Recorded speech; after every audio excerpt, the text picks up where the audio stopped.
more of us need to come together and allow for our witchcraft ways not to be owned, let's say, by one particular set of rules.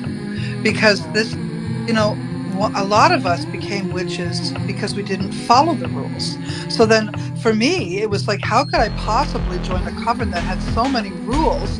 I mean, I might as well be a Christian. That's what happened to me. That's the truth. A coven would have structure, which is definitely right for some, and maybe it's a starting point.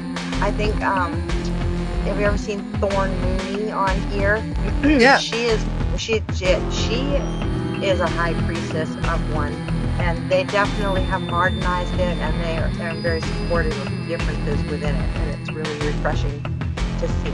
So they have their Sabbath and their schedule and their things like that, but you can practice your magic outside of the scope of that. And that's what I mean by foundational teachings, which is what I offer here. And what I think is important is that you have your foundations of what it means to be a woman or man who works in witchcraft of the nature ways, of the old ways.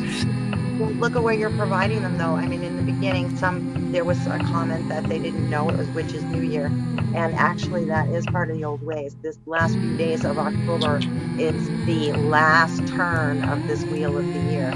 That's how our ancestors would have done it. They didn't have the Gregorian calendar. They did not know that it was October 31st. It's from sundown October 31st until the 2nd of November.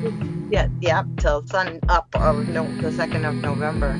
But it's the astrological center point between the fall equinox and the winter solstice. Yeah. Our cross-orders days were always the biggest parties, I can tell you.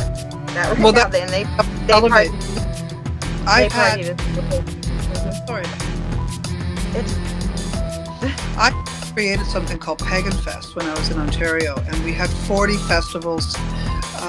And what we did was we celebrated the cross quarters of the Grand Sabbaths. So Grand Sabbaths. That's what they were always the biggest party. It's not the equinoxes or the solstice. It's the cross quarters.